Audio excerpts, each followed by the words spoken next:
So without further ado, Whiskey 6 Bravo India, the floor is yours, sir, and thank you for your presentation this evening. Thank you. I have a little bit of a bio if you want me to read that.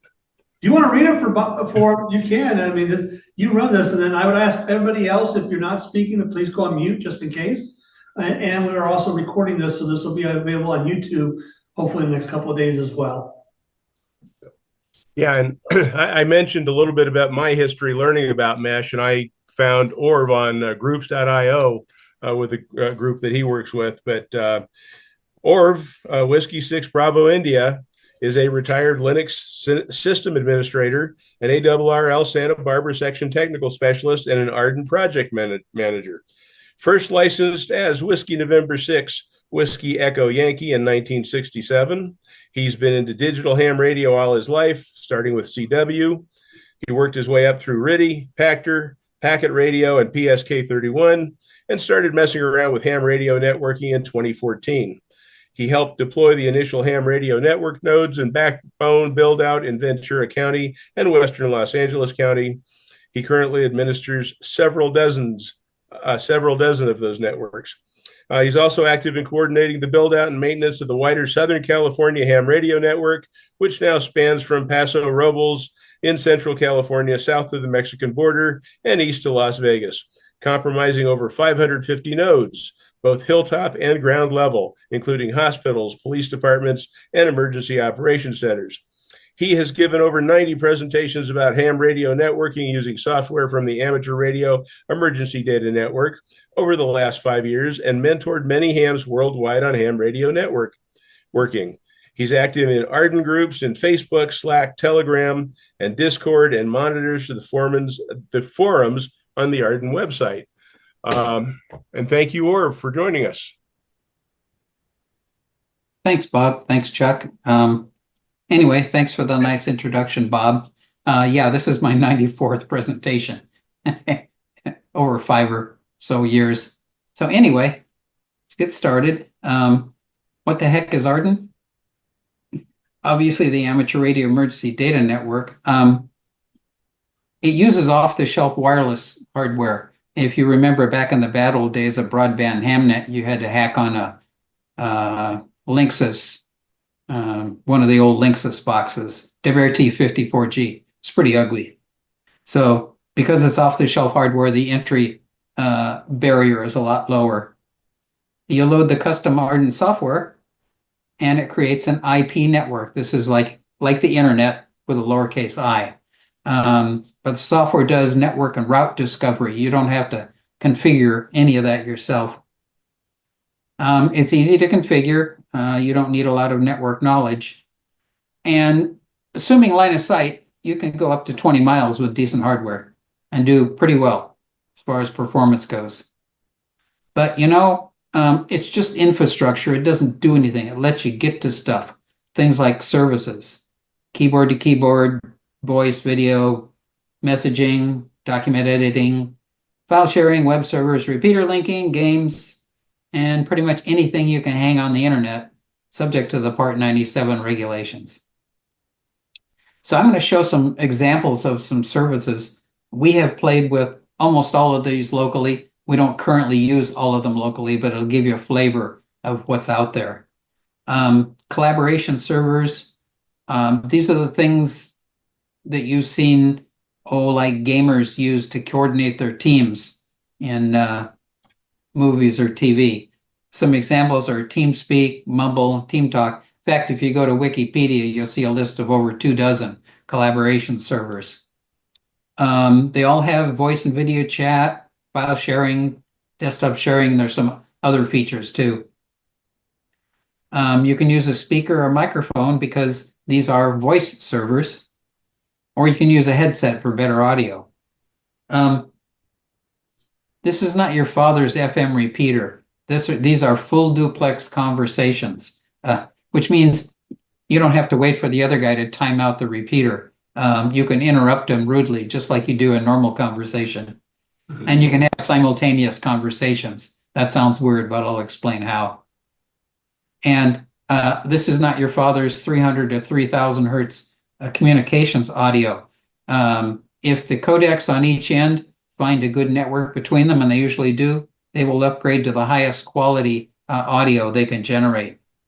We have a weekly net on our Team Talk server, and I'll put the headset on, close the doors to the office, put it in Vox, put my feet up on the desk, and have a real nice conversation. And if the other person's wearing using a headset, it's like he's in the same room with you. For those of us whose hearing may not be quite as good as when we were young, it's very pleasurable, very nice. You don't have to struggle to listen. This is the user interface. Again, it's not very interesting. You can see the people signed in on the left. This was one of our larger nets a while ago. When a person has push to talk pushed, the background on their call sign is green. When they release it, it turns yellow. So you can see that Dave KM6FQ was the last person to talk. Here's the video interface. We don't find video real useful in a weekly net.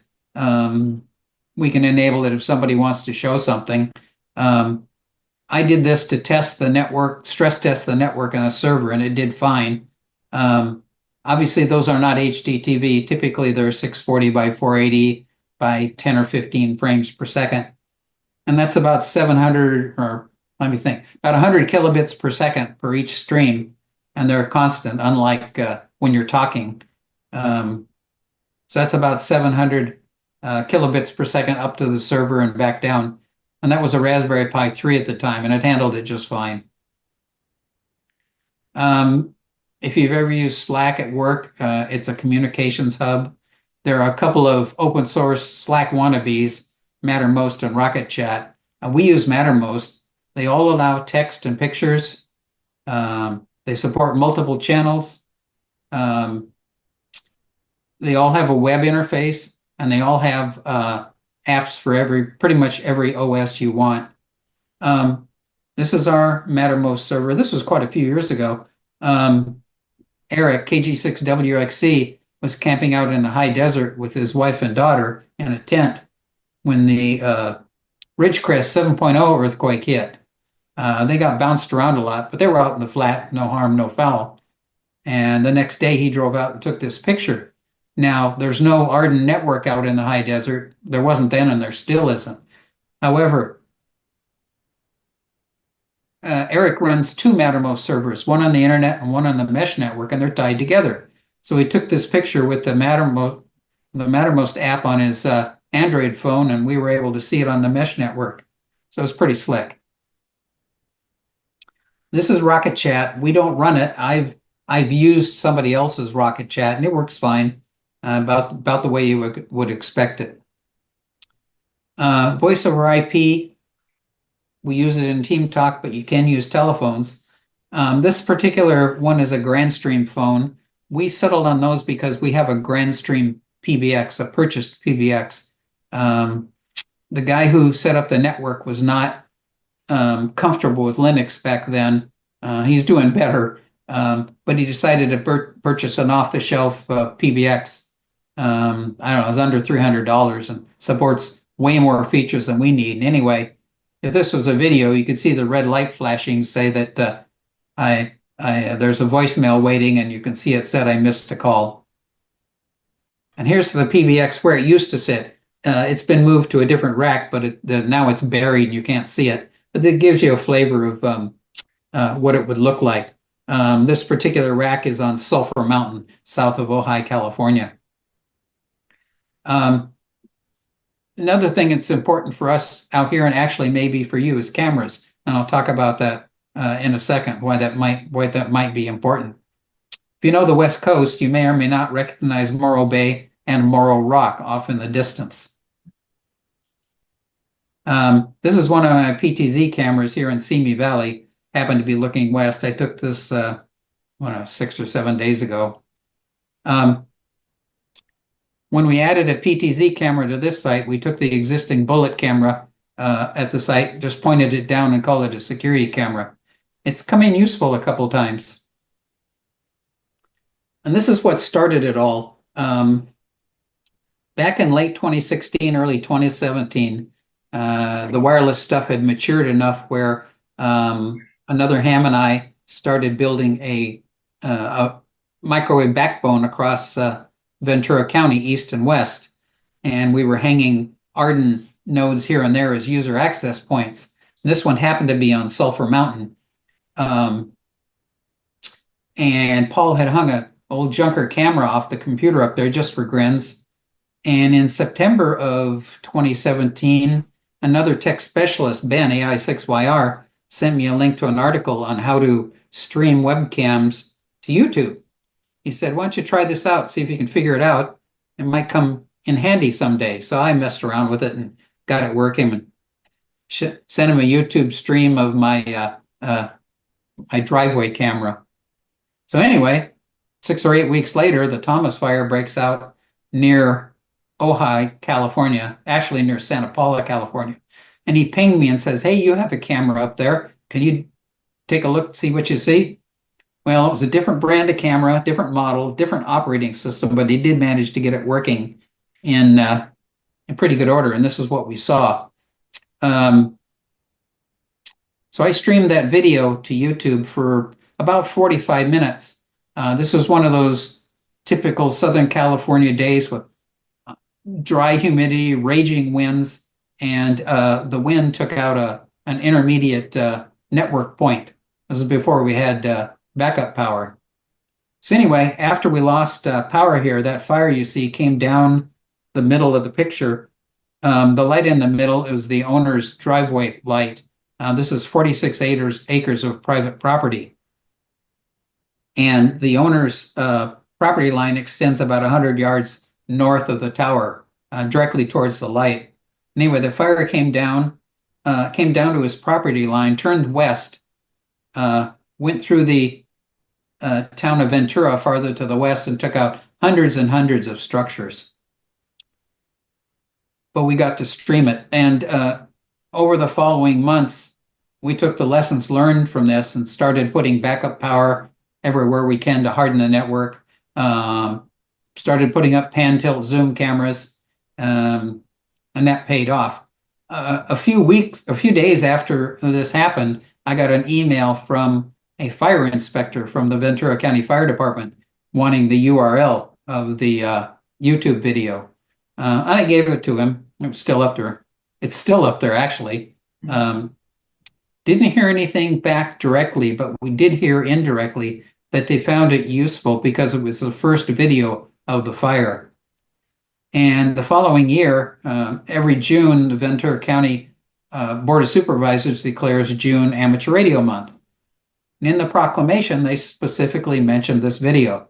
So we got a lot of mileage out of that. So anyway, we were busily hardening the network and expanding it. And sure enough, the next year in November, the Woolsey Canyon fire broke out. Another one of those hot, dry, windy days, winds gusting to 60, 70 miles an hour.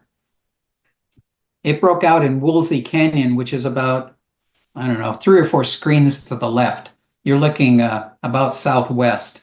Actually, that morning, my son and I saw it break out, a little puff of smoke. Well, it took off like crazy and went across the Santa Monica Mountains, you can see there. You're looking at the southwest corner of my town, Simi Valley. The fire made a run down the hills towards the neighborhoods at the foot of the hills. But the Ventura County Fire Department was there and fought it off. The wind turned and it proceeded back up over the hill, down the other side of the hill, into Thousand Oaks, took out another several hundred structures, continued south across the 101 freeway, up and over the Santa Monica Mountains, down to Malibu, wiped out more structures and stopped at the Pacific Ocean. We streamed this one for, about 36 hours. And over that time, quite a few people checked in and out of the YouTube channel to keep track of it. And they found, like Watch Duty, they found the real-time information very helpful. So yeah, video is a big thing down here in fire country, and I imagine it would be where you folks live too. So anyway, other than the video, there's messaging.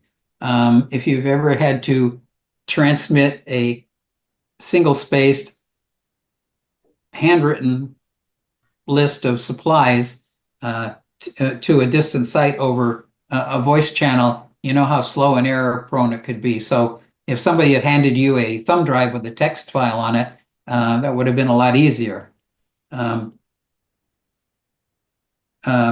I'm sure most people know about WinLink. It started out as a global radio messaging system, originally for boaters, and originally for automatic link establishment radios. These are very expensive commercial frequency agile radios. But over time, the developers added packet radio, PACTOR, and VARA HF. VARA is a software modem that's very, very high performance. In testing, I saw it's almost as good as PACTOR and a lot cheaper. On VHF, you got packet radio. It will use APRS, and there's a version of VARA for FM that will do, I don't know, up to 25 kilobits per second with the right hardware. And on microwave, you have AREDN, a network, obviously much faster, much faster. And unlike packet radio, you don't have to define how it gets there. You don't have to define the digipeaters between you and the WinLink post office. And WinLink has a large set of standardized messaging templates, ICS, USGS, FEMA, and a lot of state-specific ones.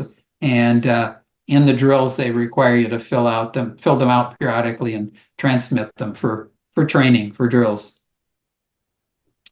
So this is the user interface. Looks pretty much like email. The difference is, before you send the email, you have to tell it how you're going to send it. Is it going to be VARA HF, VARA FM, Telnet, packet radio, whatever? So it can be a little more complicated. The other way you can do messaging is via email, on the AREDN network. Standard email servers just tweaked to run on an AREDN network. You can use any old email client. I use Thunderbird, and there are web-based email interfaces. We use Roundcube, so you can access, send and receive your mail from a browser. And unlike WinLink, which has an attachment size limitation due to the fact that they don't know if you're going to send it over HF or AREDN, there is no attachment size limitation on email. It's just standard email. Obviously, you could go crazy and break it, but for all regular purposes, there's no attachment size limitation. And I mentioned Eric, KG6WXC. He assembled the email server, and he also grabbed the domain meshmail.org. So if you send me an email at w6bi.k6pvr-mail@meshmail.org, it will come in over WinLink to the computer in my ham shack. It can send and receive. So here's the interface. I mean, this is just Thunderbird, no big deal. But you can see my my standard inbox at the top and my Meshmail interface channel at the bottom. And here's Roundcube. It's just a web interface. It works fine. The other thing you can hang on internet or on the AREDN network is like a weather station. This happens to be mine. I took this a couple hours ago, and you see we've had like 4.5 inches of rain in the last week, and another inch expected tomorrow. I have this on the AREDN network. I also mirror it out to my, I have a little cloud server, and I mirror it out there. I have a number of hams and non-hams who check this regularly. And Dave, KI6VX, has a homebrew seismometer. He had it hanging out on the internet, and I persuaded him to hang it out on his AREDN node. So that's handy in case the internet's down and we have earthquakes here. It's not all about MCOM. We've spun up a Scrabble server and played a few games. BZ Flag is a tank game. It works surprisingly well. It's a lot of fun. And we've played a few hands of poker once in a while. So it's not just serious stuff. You can have fun with it too. So anyway, about the hardware, once you put the software on them, we call them nodes because they are nodes on a network. They're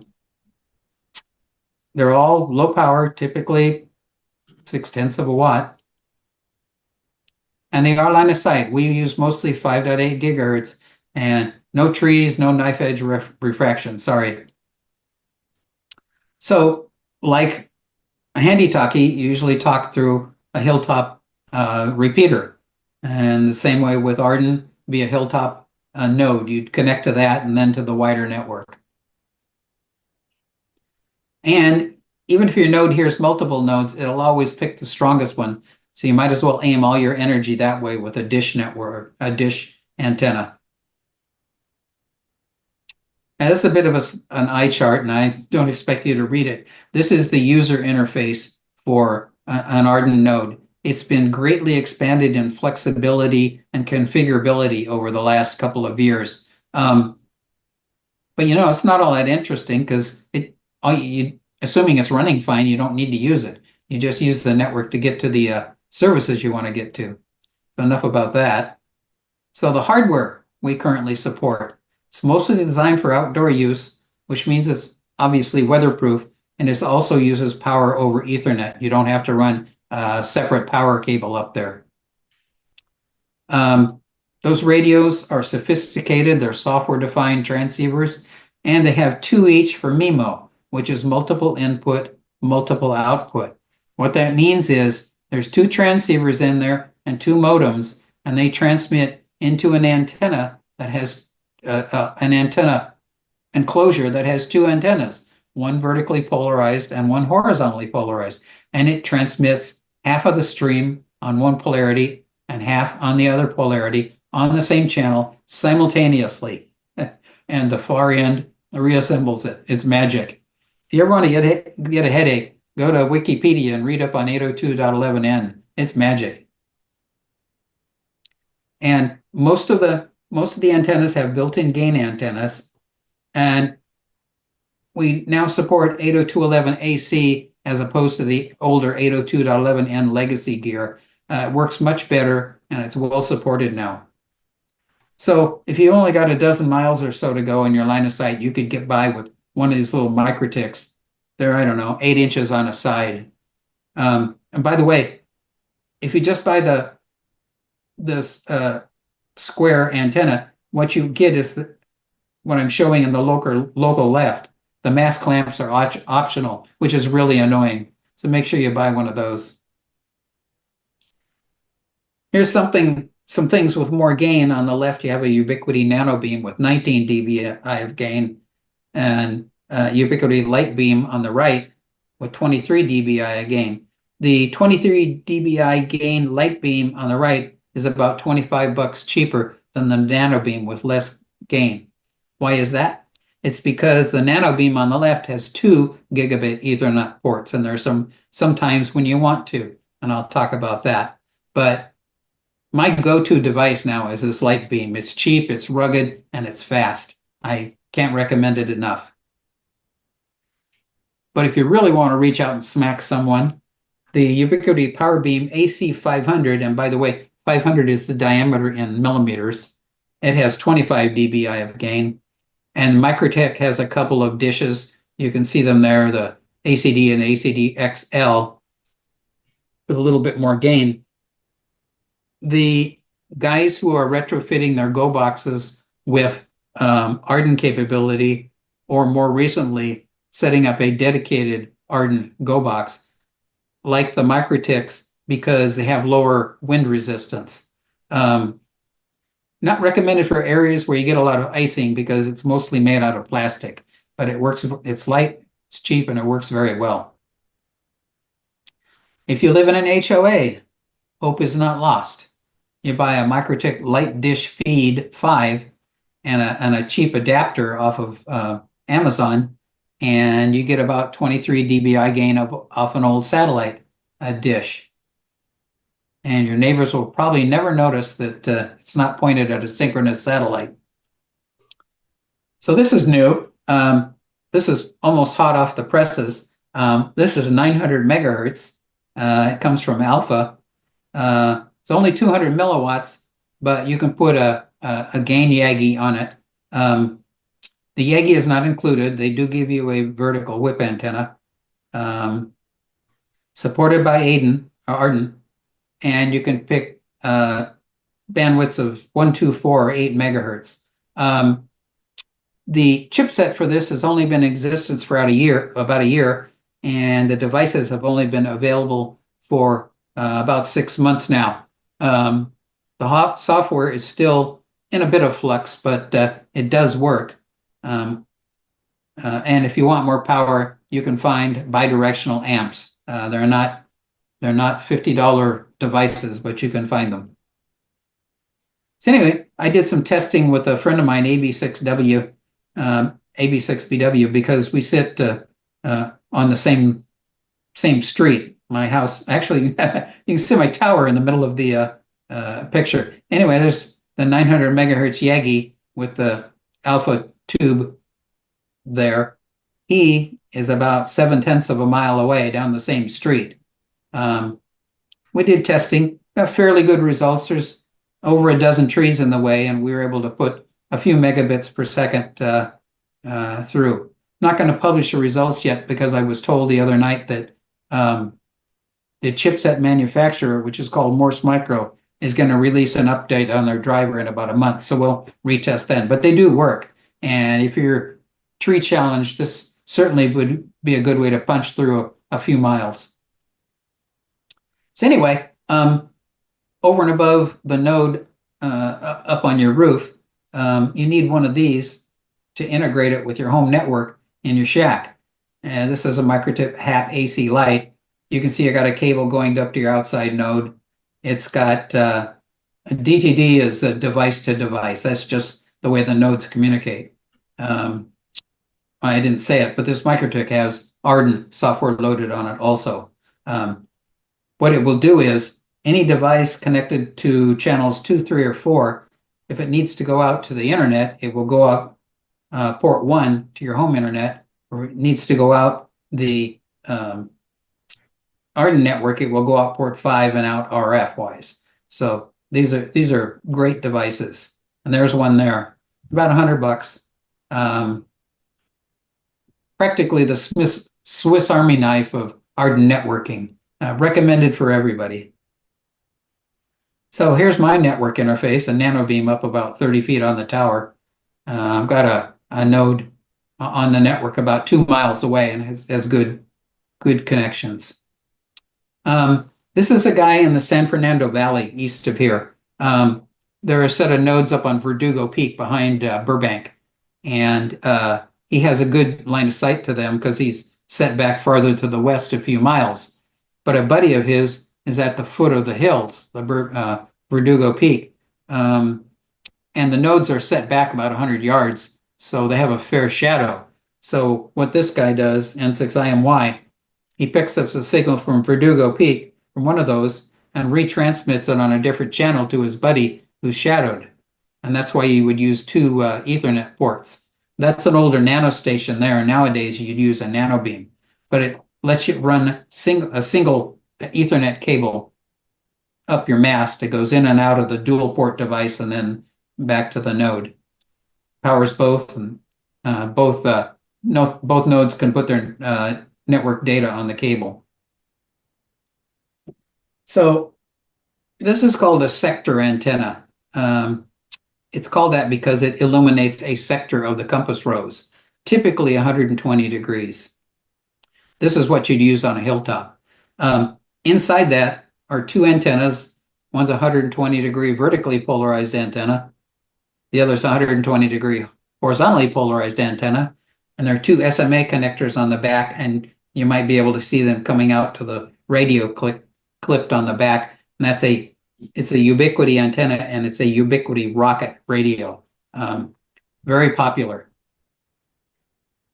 So here's a site. This is a medium-sized site. Sadly, it doesn't exist anymore. A couple of years ago, it sold, and they bumped up our rent 1,000%. So we vacated that, but you get an idea of what you can do. So sector antennas for 2.4 and 5. There's a 3 gigahertz sector antenna that I used for linking two other sites. The big dish here is a westward link to our network. The small dish was used for testing, and there's a Part 15 access point. And some other uninteresting stuff. All the stuff on top of the yellow container is county stuff, so that's not very interesting. So here's another, believe it or not, medium-sized point. This is on Verdugo Peak, belongs to the disaster area radio network. It's about 30% wireless, and the rest is all repeater stuff. The two dishes on the telephone pole go west to two different mountains, east to two different mountains to extend the network. And that's Darn's Part 15 network, and our AREDN data rides on it. They were very gracious in letting us do that.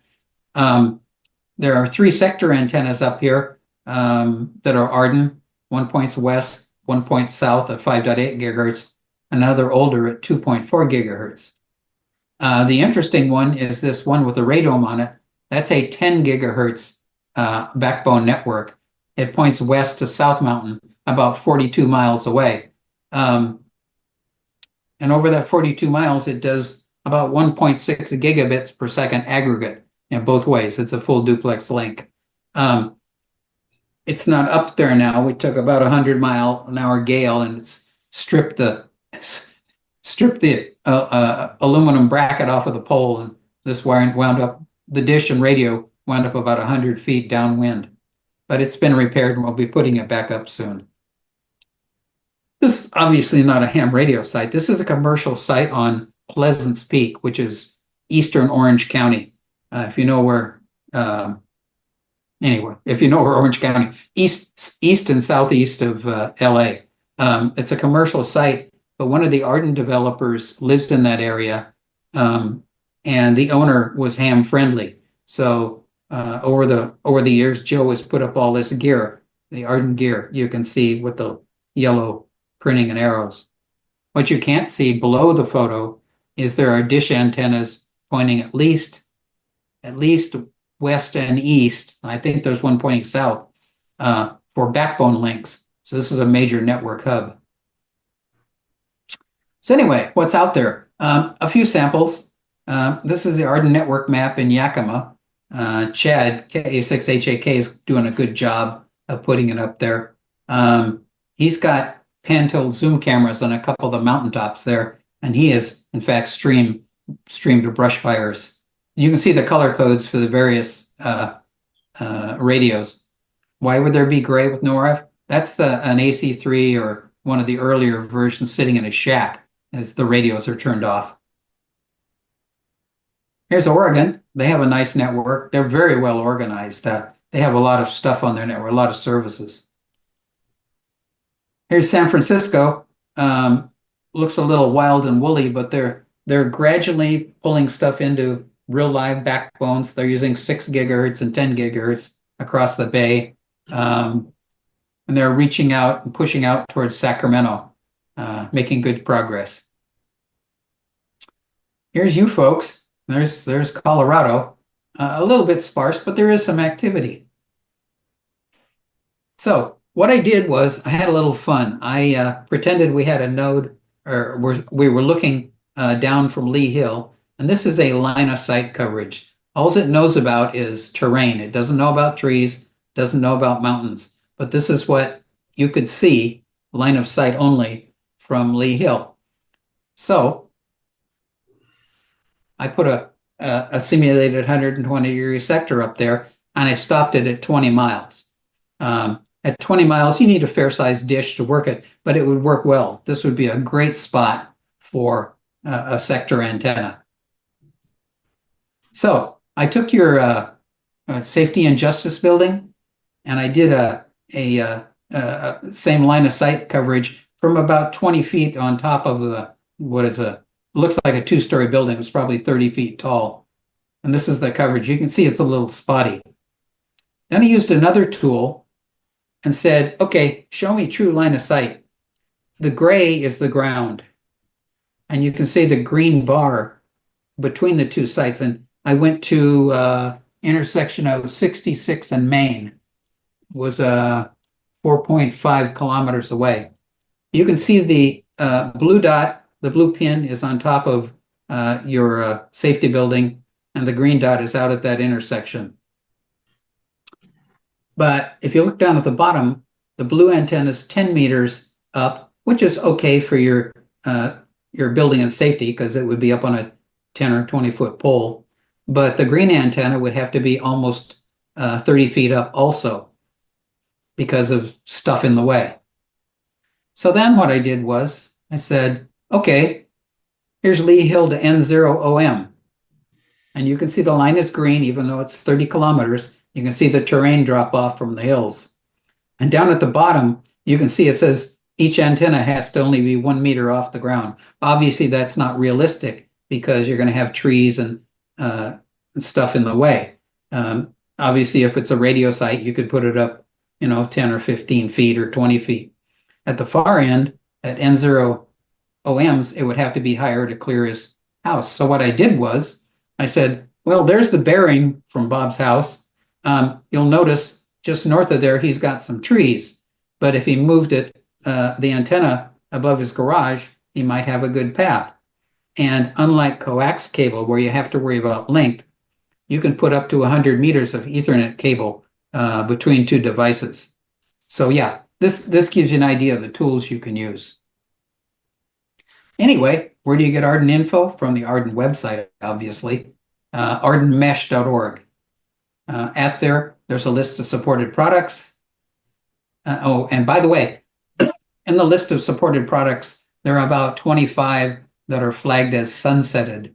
Those are old products that are still supported, but they're aging out. They have limited hardware. So if you have them, don't put them out on the network if you don't have to. They're best used as e-waste. Lots of documentation, including how-tos, forums. That would be the AREDN website forums. Facebook group is fairly active. There are also AREDN community on Slack and Discord, and Mattermost and Telegram. And there's lots of mailing lists. I think Bob mentioned that. I don't know if there's a specific Colorado mailing list. By the way, there is a Colorado. There are regional forums at the website. I can't remember if there's one in Colorado, but if not, you can get one created. So I maintain a little website called orsplace.net. It's pretty ugly, but up there in AREDN stuff, there's a beginner's guide PDF, which you're more than welcome to download and email to your ham buddies. There's also a PDF version of this presentation, or one that's very similar to it, and I've put all the verbiage in it around the pretty pictures in this one.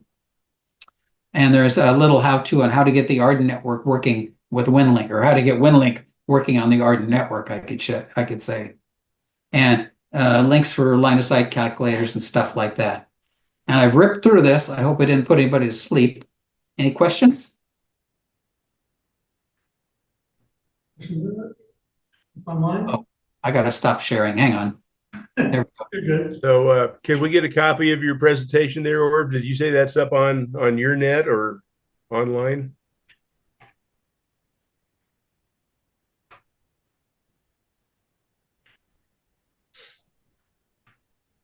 Or if you're muted. I knew that. I could send you the one that I showed tonight, but there's just a bunch of pretty pictures on a lot of the slides. The PDF version up there has a lot more information, a lot more slides, and there's information around each slide. So I'd recommend grabbing that. Oh, very good. Very good. Any questions? Anyway, if you like computers and you like radios, this is the perfect part of the hobby. Yeah. We can get this up on. I'm gonna. You have to talk to the technical chair, not me. Or YouTube, whatever. Oh, on the presentation, yeah. We'll put the presentation up on YouTube, so we'll be able to see it. LARC has their own channel up there, so. Good. If anyone at Clover has a question, you're going to have to repeat it so that the folks online can hear what's going No, on. it was just saying we're going to get it up on YouTube, so on the LARC channel. Anybody online? I'd like to ask again, how do we keep commercial traffic off of the amateur radio frequencies?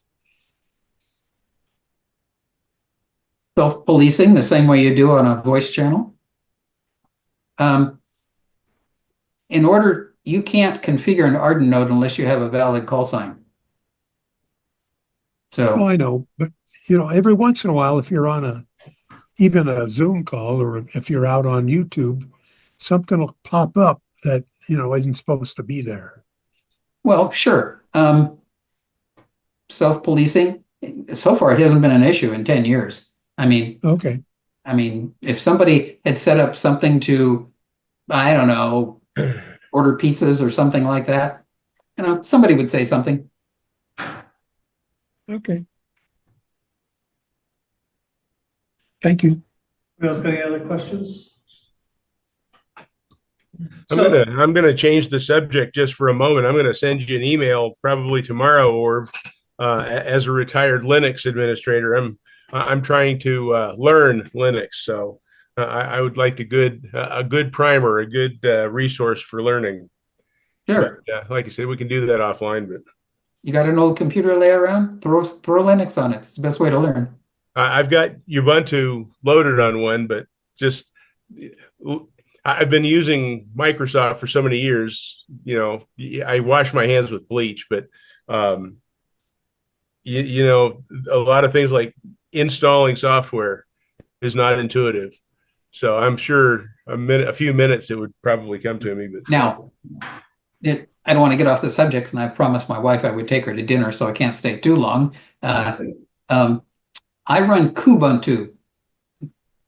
Okay, quick and dirty. Linux is just like cars.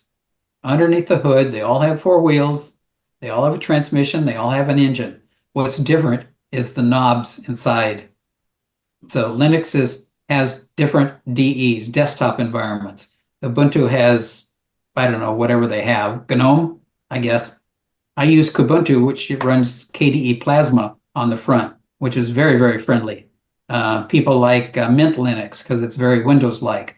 So telling you how to use Ubuntu is different from telling you how to use Kubuntu. But you still put gas in the same place and you still air up the tires the same way. I downloaded Plasma yesterday. I don't have it installed. Well, sorry, I got to shut up. But you can. I shouldn't have started this. You can install KDE Plasma on your Ubuntu box, and when you log in, you can pick which desktop environment you want to run. Huh. We'll talk about it. Send me an email. Very good. Thanks. So, or quick question, the nodes. I mean, I know it's kind of like a closed network, but the nodes are on the internet as well. Do they also communicate over the internet as a backbone as well, or does it still say closed? Yes, very frequently. I took some slides out in order to keep this, to throw in all your extra information. Very frequently, a ham who wants to get on the AREDN network finds that there isn't any reachable nodes in the network. So what they can do is they can tunnel in to a node that is on the AREDN network. Okay. The tunneling server is built right in. You just have to ask somebody, hey, can you set up a tunnel for me? Okay. So there's a way to connect, like say, nodes up in Seattle, Washington with nodes down in Palm Springs, California, or something like that. Yes. And again, I cut the slide out in time. There are a special subset of nodes called supernodes. They all link together all over the world. There's like, I don't know, 65 of them now. And they tie local networks together. Okay. So it's like connecting Echolink nodes together over Echolink or something like DMR. I mean, it's not real ham radio, but it's still fun. Well, yeah. Well, you got microwaves, which is RF. So, I mean, depends on which ham operator you talk to, whether it's, ham right. or some. Well, I tell them this technology. We're communicators. Yeah. Yeah. I'm part of the younger generation, so I believe anything that's got RF involved to me is amateur radio, and you have to call sign to use it. So, which means unlike Mesh-tastic or something, anybody can use this. You have to be an amateur radio for. That reminds me, somebody mentioned Mesh-tastic earlier. It's unlicensed in 900 megahertz. We can run licensed in 900 megahertz. Mesh-tastic does not use the same protocol or anything compared to AREDN. They run LoRa, we run Halo, and the two are not compatible and it's just as well. Nothing wrong with separation in some things. So, any other questions in the room? Makes sense. Anybody on the call? If Well, not, Lost anybody either. That's pretty impressive. yeah. Well, hey, Chuck, what was our head count? oh, I'd have to count it. I did 2 pages there, so We 3, have 5, 10, 23 online. 23 online. There wasn't the 25 online. Yeah, it was 25 online, so we got 4, 7, 8, 9, 10, about 37 people. Excellent. Good crowd, guys. Thanks for showing up. Well, thank you for the presentation. Thank you. And we appreciate it. And you're welcome to come join us anytime out here in Longmont and have some fun. I'll wander right out there. Come on out. Okay, guys. I'll see you. Yeah. Or thanks so much. Thank you. Cool deal. Anybody got anything else this evening they need to bring up before we close out the meeting tonight? Now people need to sign up for the holiday party. Yes, I got 60 seats for the holiday party, so please sign up. Anything else? Yeah, Phil. Breakfast on Saturday in Longmont. Yep, I forget, if you're here in Longmont area, we do have a breakfast at the Hidden Cafe in Longmont on 9th and Main. Yeah, so in that area. Come join us for breakfast. It's a great rag shoot opportunity. 8 o'clock. 8 o'clock, be there about 7:45, because Steve usually has a table waiting for us. Or 7:30. Or 7:30, well, Steve gets there at 7:15, I think, but whatever. He's on a second thing of tea by the time we get there. Or Coke. I know, I think he drinks soda, not tea, but either way. Other than that, thank you, everybody. I appreciate it. Keep up the good work with the club. Like, again, if you've got some cycles you want to help out, please let me know and I can put you to work and get you doing things. So everybody have a great evening, 73, and we'll meet again soon. Good evening, Take care, everybody. everybody. Thank you. Started. Again, I want to thank Bob Smith for putting this presentation together for us and get us in our presenter this evening. Long Beach, Whiskey 6 Bravo, India. As you can tell, we have a lot of people online. We have a lot of people in the room. We do have an issue with microphones in here, so please let us know if you can't hear us, because the one I usually use is not working this evening. So a couple of things for those who don't know me. My name is Chuck Pop, Kilo 0 India Tango Papa. I am the Longmont Amateur Radio Club's club president. Currently for now the 5th year, I think I got reelected. Because nobody. You're going for 15. I'm going for 15, yeah. A lot less hair at that 15. But one of the things I like about this club and that I put a lot of emphasis on is we like to do a lot of things. We're not a stagnant club. We like to have exciting presentations like we're doing this evening. We do events once a month.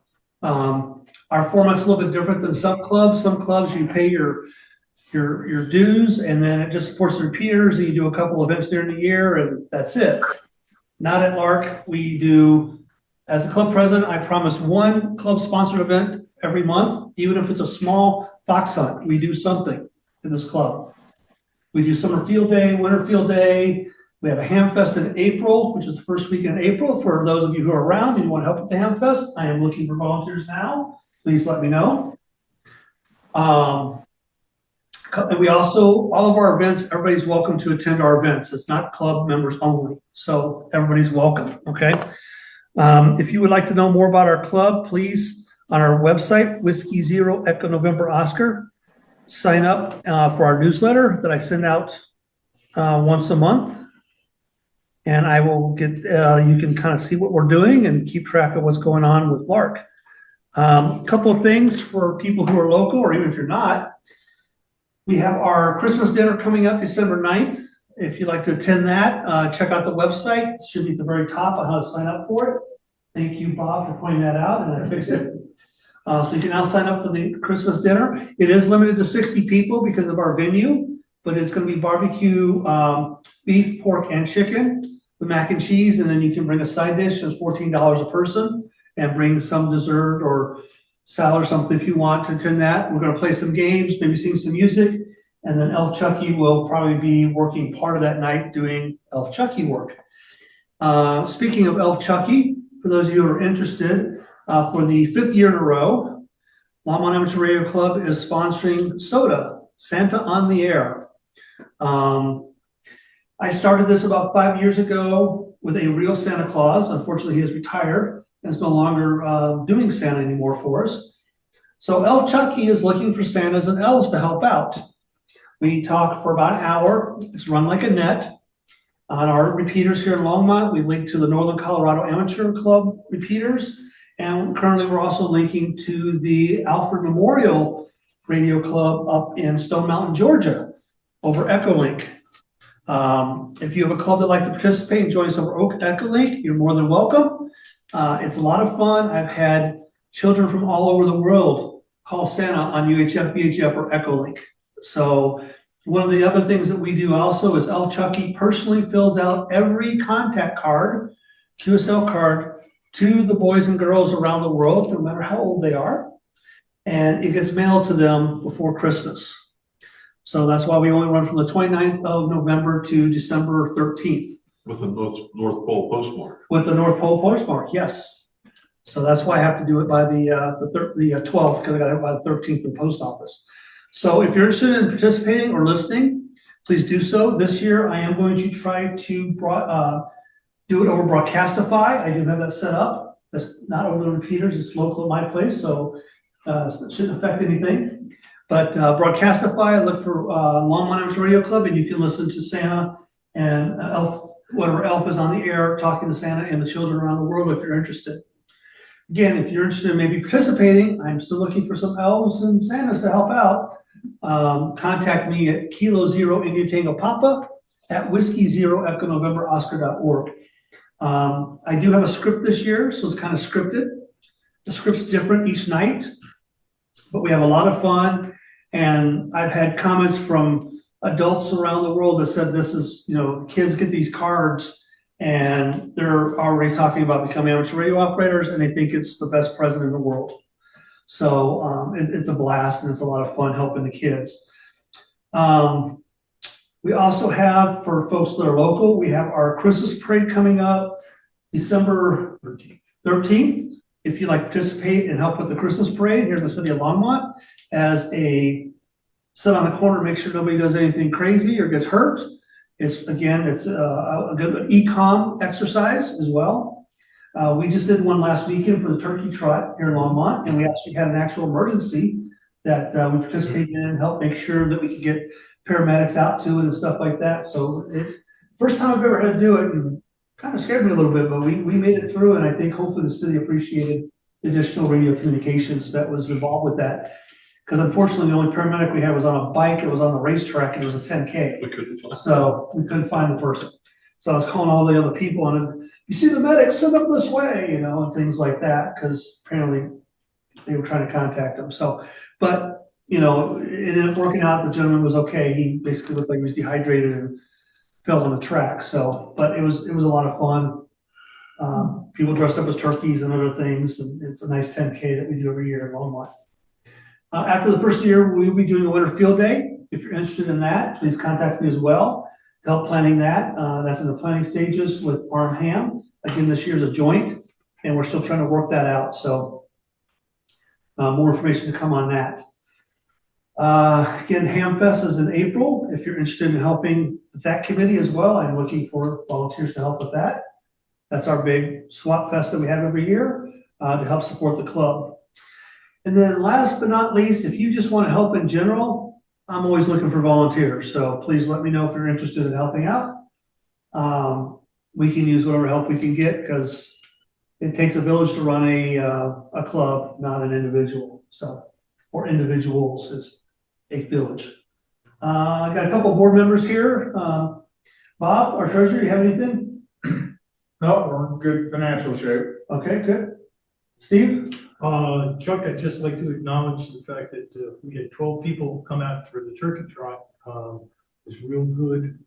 We were able to provide a lot of, as you said, comp, but also, we were able to share our knowledge of how we work in a parade or event situation. It was a great day. I was real happy and real nice to see a lot of new people as well. So thanks everybody. Thank you.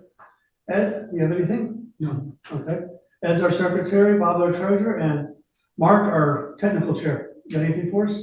No, not much. I know we had a little, little glitch with the repeater. The Justice Department or Center, they were testing their generator and we had lost some power and we had a server that didn't come back up. So luckily I was able to get over there and get it up for the nets and everything that you have. And it worked out for the testing. It was sent on the air too, because we connected Echolink with Alpha Memorial and so on. So That's good because I was gonna change the server and upgrade it, but yeah, let's wait. I thought we could just wait until You can work on the after antenna. Santa on the air. Did you get the antenna ordered for the new antenna for the VHF? I believe it was ordered. Okay. I've got to, the shipping probably be a little less. I mean, Colorado Connection wanted 2 of them, so it looks like at least we'll split it maybe 2 or 3 ways Cool. on the shipping. That's one money I can ask for later than that. Hey, Chuck, I hear that Yes. coming. could some of the folks in the room with you there speak up? We can hear some of them, but some of them think they're just talking to you Okay. and we can't hear. We can hear them, but not quite as clear as it could. Yeah, And they're in the we back. just need to talk a little louder. Yeah, like I said, I got a different microphone, so it's a little bit different. Chuck, Well, you I have was just something? gonna say, I never noticed this before, but at the turkey trot, I was amazed at how many of the people running, while they're running, stop and thanked us for being out there. I thought it was really nice. Yeah, it's a lot of fun. A lot of people help out. I did send Steve online. Is he still with us online? Our membership chair? Or did he Yeah, drop? I'm here. Okay. Got nothing special for tonight, though. All right, thank you, sir. Appreciate it. Okay, I think I got all the board members and everything, so thank you for attending. We've got a large group here, so Orb, I hope you got a great presentation because all these people are interested in hearing what you have to say. So without further ado,